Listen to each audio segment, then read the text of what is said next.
Welcome to Have You Read It, the channel where we bring books to life, one summary at a time. Whether you're here for self-help, personal growth, or business inspiration, there's something for everyone.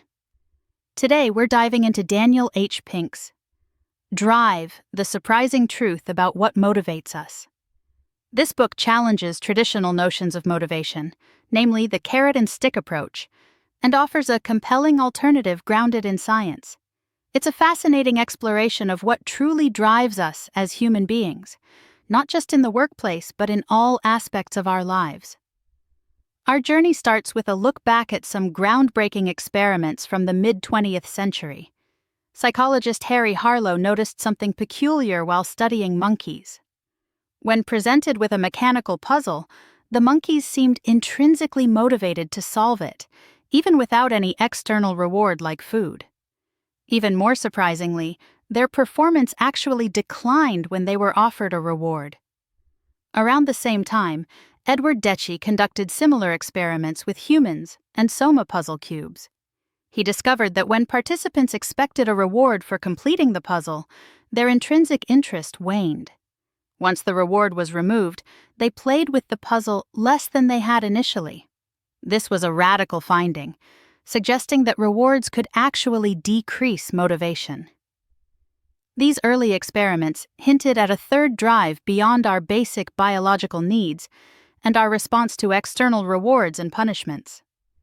This third drive is all about intrinsic motivation, our innate desire to direct our own lives, learn, create, and contribute to something larger than ourselves. Pink argues that our understanding of motivation needs an upgrade. He calls the older model, based on biological urges and external rewards and punishments, Motivation 2.0. This system, rooted in the Industrial Revolution and Frederick Winslow Taylor's scientific management, served us well for a time. But as work becomes more complex, creative, and self-directed, Motivation 2.0 is showing its age. It's like an old operating system that's no longer compatible with our needs. The book highlights the incompatibility of Motivation 2.0 with several aspects of modern life. First, it clashes with how we organize.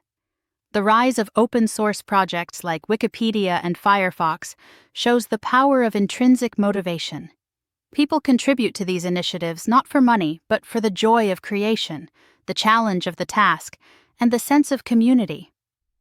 Second, Motivation 2.0 doesn't align with how we think. Behavioral economics has shown that we aren't always rational actors driven solely by self-interest. We're influenced by emotions, social norms, and the desire for fairness. Finally, Motivation 2.0 is often at odds with how we work. With routine tasks increasingly outsourced or automated, work in developed economies is becoming more complex, conceptual, and self-directed. This type of work thrives on intrinsic motivation, not external prods. Pink dedicates a significant portion of the book to examining the flaws of the carrot and stick approach. He outlines 7 deadly flaws of extrinsic motivators. Let's explore them one by one. First, extrinsic rewards can extinguish intrinsic motivation. Think back to Harlow's monkeys and Deci's soma puzzle experiment. When we're rewarded for activities we already enjoy, the joy itself diminishes. Second, extrinsic rewards can diminish performance. A study conducted in India showed that participants offered the highest rewards for completing certain tasks actually performed the worst. Rewards can narrow our focus, hindering our ability to think outside the box when faced with complex challenges. Third, extrinsic rewards can crush creativity. Studies have shown that when artists are commissioned to create work, their output is often judged as less creative than their non-commissioned pieces. Rewards can stifle the inherent desire to explore and experiment. Fourth, extrinsic rewards can crowd out good behavior.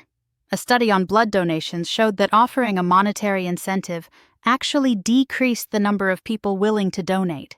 The extrinsic reward undermined the intrinsic desire to do something good.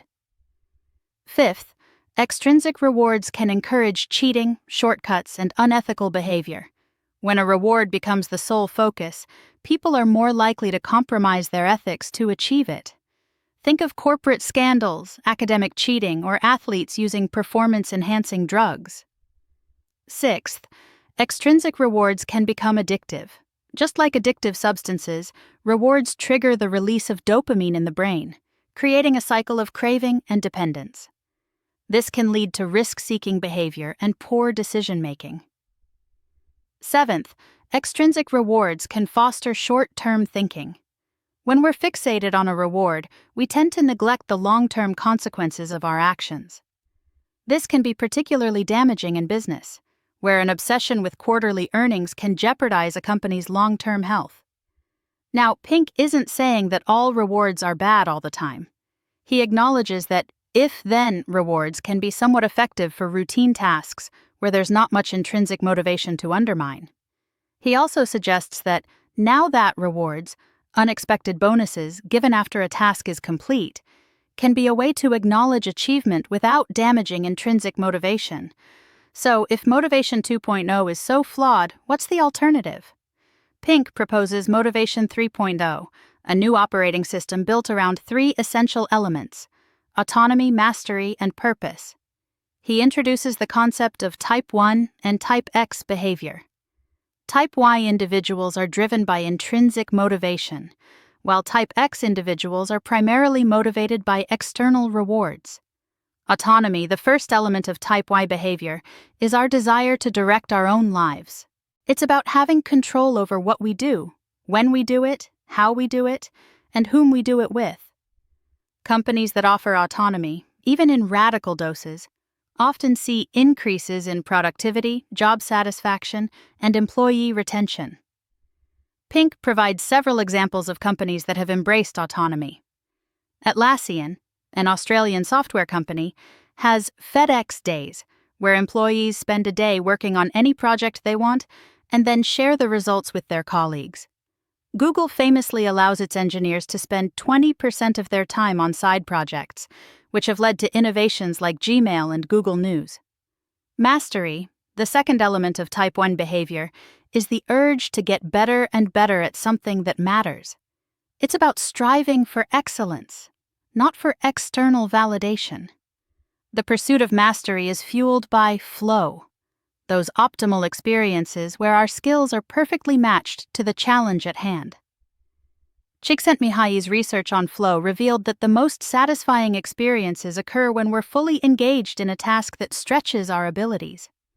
Companies can foster mastery by providing Goldilocks tasks, challenges that are neither too easy nor too hard. Pink also outlines 3 laws of mastery. Mastery is a mindset. It requires believing that our abilities can be developed, not that they're fixed. Mastery is a pain. It demands effort, grit, and deliberate practice. And mastery is an asymptote.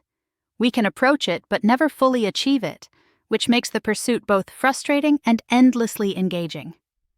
Purpose, the third element of Type 1 behavior, is the yearning to do what we do in the service of something larger than ourselves. It's about connecting our work to a cause we believe in. Pink notes that baby boomers, now reaching retirement age, are increasingly focused on finding purpose in their lives. This generation, the largest demographic cohort in history, is redefining success, placing less emphasis on wealth and more on meaning and contribution. The book suggests that organizations can tap into the purpose motive by clarifying their own purpose and allowing employees to connect their work to a larger mission. Tom's Shoes, which donates a pair of shoes to a child in need for every pair purchased, is a prime example of a company driven by purpose. The concluding chapters offer a toolkit for putting these ideas into practice. Whether you're an individual, a manager, a parent, or an educator, there are practical steps you can take to move toward a Type 1 life. The book concludes with a powerful message. Aligning our understanding of motivation with the science of human nature is not just a good business strategy, it's an affirmation of our humanity. We are not simply reward-seeking automatons. We are intrinsically motivated beings with a deep desire to learn, create, and contribute. So, to wrap up, here are some easy-to-remember heuristics from Drive. If then rewards kill creativity. Try now that rewards. Give people autonomy over task, time, technique, and team. Help people find Goldilocks tasks. Challenges that are just right. Focus on mastery, the pursuit of getting better and better at something that matters. Connect your work to a larger purpose. Thanks for watching. Have you read it? Make sure to give this video a thumbs up and hit that subscribe button so you never miss our next book dive.